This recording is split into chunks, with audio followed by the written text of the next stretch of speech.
Hello everyone, welcome to another exciting episode of Dayspring Discussions. I'm your host, Sean McGahee. In this show, we talk about movies, TV, sci-fi, fantasy, comic books. If you geek out about it, we're going to talk about it. You can listen to Dayspring Discussions on iTunes, YouTube, Podomatic, and Patreon, and contact Dayspring Discussions on the Facebook group, Twitter account, and dayspringdiscussions@gmail.com. Well, happy Thursday, everyone. It is a sunny day here in Austin, Texas.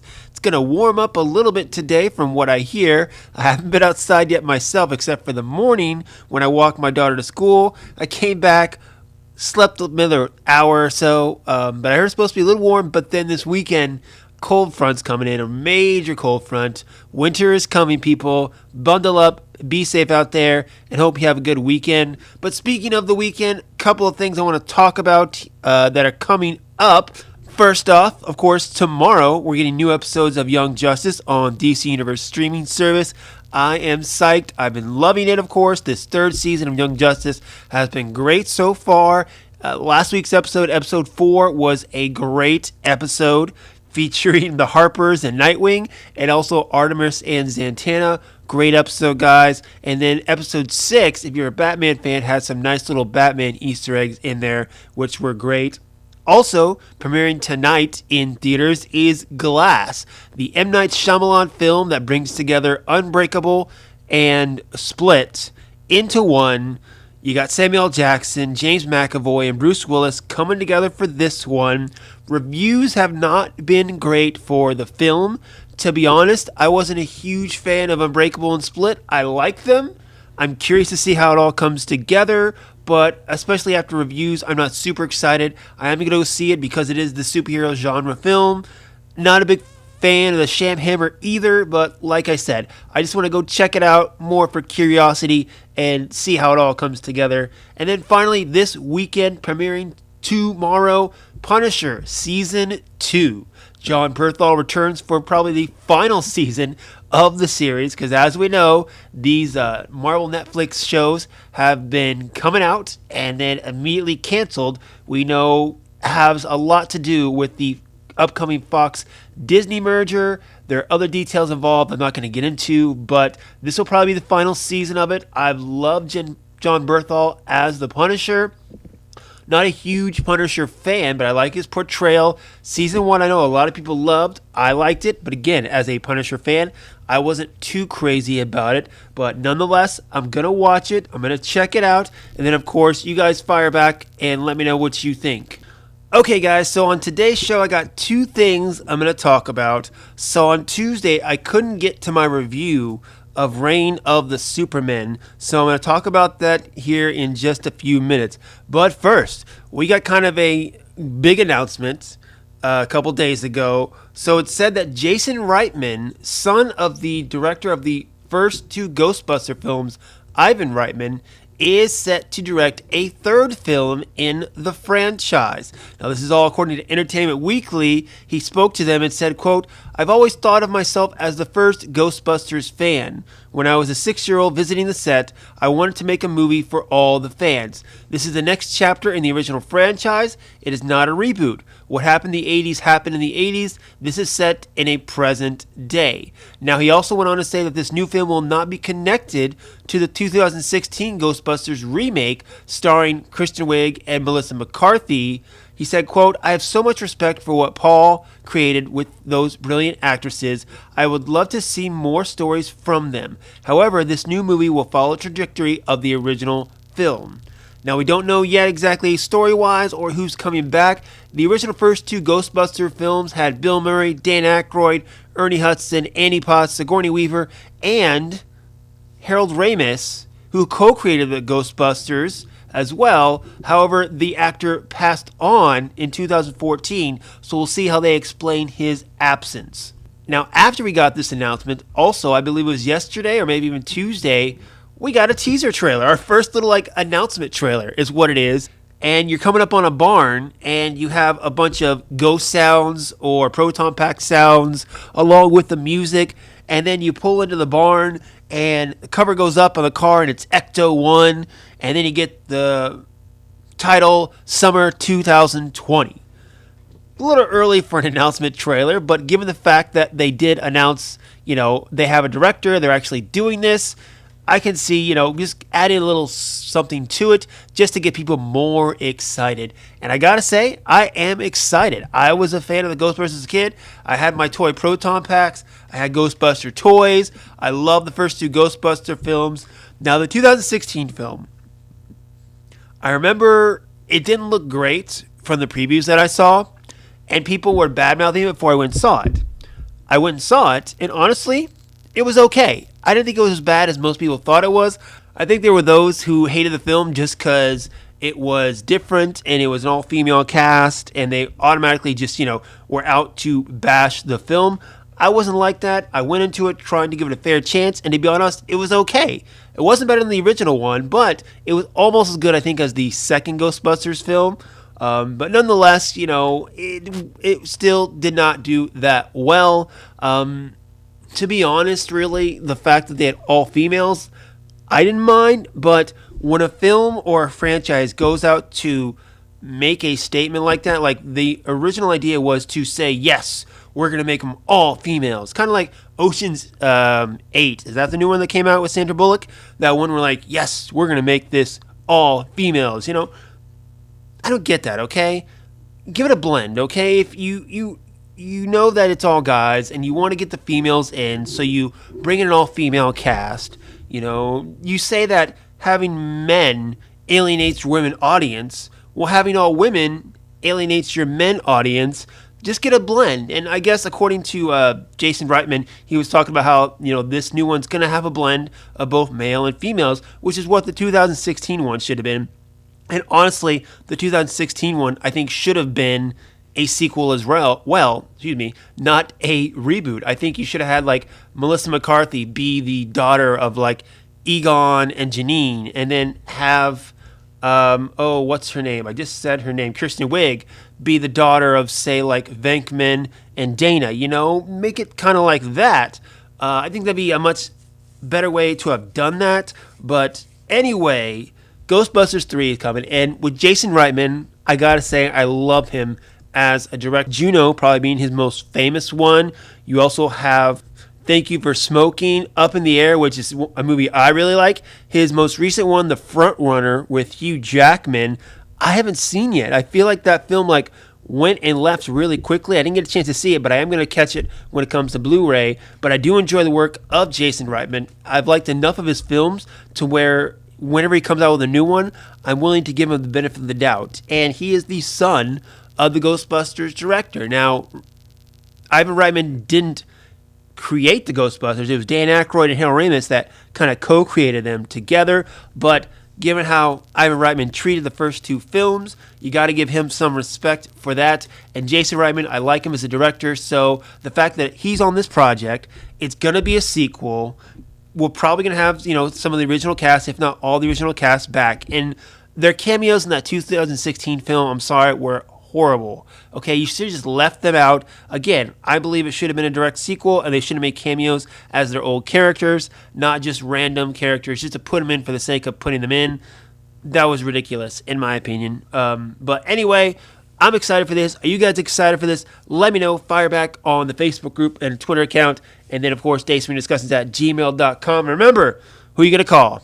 All right, guys, last thing for today. So, Monday night, I headed out to my local theater to check out a double feature. So, a Fathom Events was holding a special event to where you got the Death of Superman animated movie followed by the premiere of Reign of the Supermen, the sequel animated film, all done by DC Animation and part of their DC Animated Shared Universe. Now, this DC Universe includes films such as Justice League Flashpoint Paradox, kind of kicked it off, Justice League War, Justice League Throne of Atlantis, Justice League Dark, Son of Batman, Batman Bad Blood, Teen Titans, Judas Contract, all those films. There's like 13 films now altogether. And to be honest, they're a lot better than what the live-action DC cinematic universe has shaped up to be. They got a lot of original voice casting that have stuck through it throughout, which I've enjoyed. And really, I'm excited, for the film, mainly because as a Superman fan, what really got me into Superman back in the day was the death of Superman storyline. I was a kid when it came out, and I remember going to the comic book store the Saturday morning like we always do, and it was packed. Packed full of people who wanted to get Superman issue number 75, The Death of Superman, and I still have my original copy of it all taped up, and from then on, I went on to read Superman comics, and the epicness of the story that followed with the death of Superman, Funeral for a Friend, Reign of the Supermen, Return of Superman, and then the fifth part of it was Superman Doomsday, where Superman finally confronted Doomsday and actually got rid of him, is a great story too. So it's a very epic story, and they've tried to tell it before. First off, 2008, I believe it was, you had Superman Doomsday, which wasn't that bad of a film, I think, but it was, an hour and 20-minute film trying to tell this grand epic story. They left out the four Supermen, and basically it was Superman dies, Lex creates a clone of him, he goes crazy, so then Superman has to come back and fight the clone of himself. Then, of course, in most recent years, Batman v Superman at the end, you had Lex create this doomsday creature out of Zod's dead body. Superman, Batman, and Wonder Woman faced off against him, and eventually led to Superman's death. I'm not going to go into that. Okay, that's a lengthy thing about my feelings on that. I'm not going to go into that. So when I heard that they were going to do the death and Return of Superman in 2 movies instead of 1, I got excited about it. Now, I will go and say, first off, I'm going to try to go spoiler free. Now, the movie is out on digital right now, and clips are popping up on YouTube, but it doesn't come out on Blu-ray for another almost 2 weeks. So I'm going to try to be as spoiler free as I can. Usually I'm spoiler full, but since it actually doesn't come out on physical media where most people watch stuff for another week or 2, I'm going to try to hold back the spoilers. I can't say I'm going spoiler free, but I'm going to try to hold back as much as I can. So saying this, like I said, taking it to 2 movies I thought was great. They should have done a trilogy. They should have made an animated trilogy where you have the death of Superman in the first one, you have the reign of the Superman in the second one, and at the end of that one, you finally see that he's coming back, and then the third film can be him, Steel, and Superboy trying to take down Cyborg Superman, much like they do in the comic books. And if that's a spoiler for you, sorry guys, it's in the comic books, and if you don't know that, because the book's been out for over 20 years now, I don't feel sorry for you. But yeah, so I guess one of my, real complaints is the fact that you do have the 4 Supermen, but given the fact that in one film you had to deal with the introduction of them and then the return of Superman in an hour and 20 minutes, that was probably, the thing I liked least about it, because each of these characters is very interesting, and I wish we had spent more time with them, either make the movie longer or give me another film. I think that would have been better, but I really enjoyed what they did with them, especially the voice casting. I thought was great. The one who played the Man of Steel, John Henry Irons, voiced by Cress Williams, who is most known for right now as playing the live-action Black Lightning on the CW show. You have Cameron Monaghan, who's on Gotham and Shameless on Showtime. He voiced the Superboy character. And then, of course, Rainn Williams returned as Lex Luthor, Jerry O'Connor returned as Superman, and his wife, Rebecca Romijn, came back as Lois Lane, as well as the other terrific voice casting for the Justice League, Rosario Dawson as Wonder Woman, Nathan Fillion as Green Lantern, Shamir Moore as Cyborg, and Jason O'Mara as Batman. I gotta say, growing up, Kevin Conroy is kind of the epitome or the standard of Batman voice casting, but I'm really enjoying Jason O'Mara. He's done the voice of Batman for all these DC shared animated films, and I really enjoy him, much like I enjoy Bruce Greenwood doing Batman on Young Justice. Those are probably my top 3 Batman voice castings. And one thing too, when you're doing these shared universes and a big event comes up, you have to figure out how the other heroes don't help the hero who's the main character. And people say that about the MCU all the time, like say Captain America: Winter Soldier. Well, why didn't Iron Man come to help, or why didn't Hulk come to help? You got to figure that out. Well, in this film, they immediately figure that out, where they took the Justice League and put them in on another planet. Like Cyborg Superman took them out and put them on another planet, to where when he and his minions were invading, it was just Superman, Steel, and Superboy, and the good people of Metropolis to fight them off. And I watched that, and I couldn't remember how they did it in the comic books, because I know Cyborg Superman takes out the last son of Krypton, the Eradicator. He takes out Superboy, and then it's up to Steel, Superboy, and Superman to take him out. And I'm like, where are the Justice League? I forget where they went.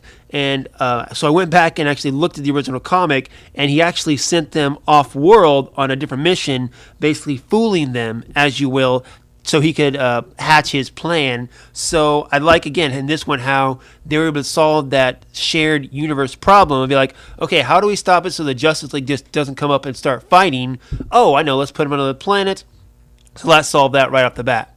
Another thing that I really enjoyed about this film was kind of the showdown at the end. Very different from what it is in the comic books. At Lois Lane, for instance, throughout the comics, she's actually investigating all these Supermen and trying to figure out who's the real one, or if they're all good, or if they're bad, or what's going on with them. And at the end, she's kind of a bystander back in Metropolis while the Supermen go off and face Cyborg.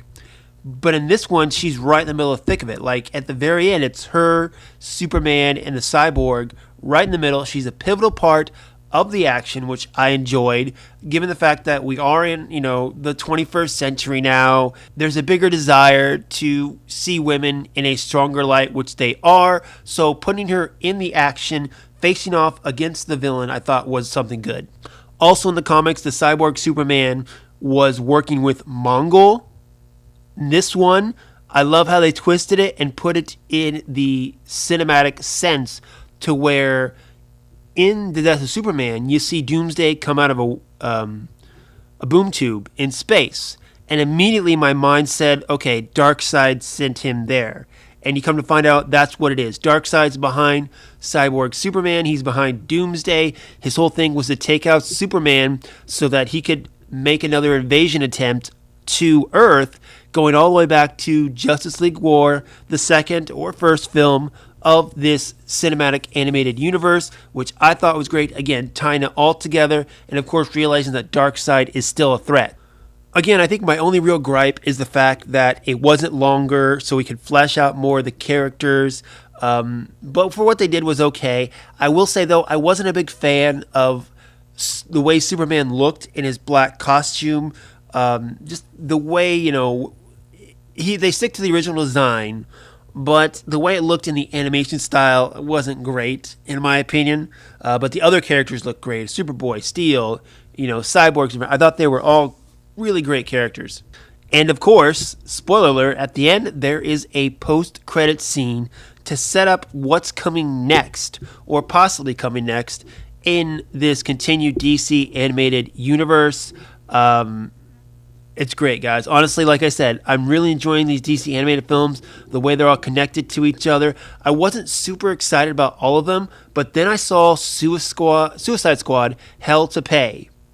And spoiler alert, Zoom, or Reverse Flash, makes an appearance based off what happened to him in Flashpoint Paradox. Not only was this a better Suicide Squad film than the actual live-action Suicide Squad film, but again, it tied up a villain many films back, which really, again, tied in that this is all connected, and it really was great. One thing, though, I thought about, too, after I got out of the film is that Shazam was in Justice League War. He was in Throne of Atlantis, but then we don't see him at all post this. Is it because, they want to gear him up for his live action film? I don't know, but we have the Justice League. We got some new members like Hawkman and Jon Stewart, Green Lantern, and Martian Manhunter recently, but Shazam kind of just left. I don't know what happened, but anyway, Reign of the Superman comes out on Blu-ray. Not this coming Tuesday, but the following Tuesday. I think it's like the 29th, maybe or so. I'm definitely going to pick it up. Going to go through some special features. I know it's got a preview for the next one coming out, which I believe is Justice League versus the Fatal Five, if I remember correctly. But I enjoyed this film as a Superman fan, as a fan of the animated cinematic universe. If you haven't seen any of them, and I've given you the enthusiasm to maybe watch a couple of them, I'm going to recommend Flashpoint Paradox, Justice League War, even though I don't think it's the best of them. It's one that helps set everything up. Throne of Atlantis, Suicide Squad, Hell to Pay. Watch the 3 Batman ones: Son of Batman, Batman v Robin, and Batman Bad Blood. Watch those. Justice League Dark, which I recently rewatched a couple days ago. And then, of course, Death of Superman, and then this one. So, guys, if you've seen it, fire back. Let me know. Facebook group, Twitter account. Let me know what you think, and we'll get going on that. But if you have not seen it, look for it on Blu-ray and DVD, or go buy the digital copy now online. Like I said, I enjoyed it, and let me know what you think. So that's going to be it for today, guys. Like I said, this weekend, I'm going to watch some Young Justice. I'm going to watch some Punisher. And then I'll probably wait till Tuesday night to see Glass, perhaps. So I might not have my review next week for it, but I'll definitely talk about it on one of next week's shows. And of course, you guys let me know what you think if you go see it. Well, that's it for me today, guys. Go out, enjoy your day, enjoy your weekend. And remember, may the Force be with us all.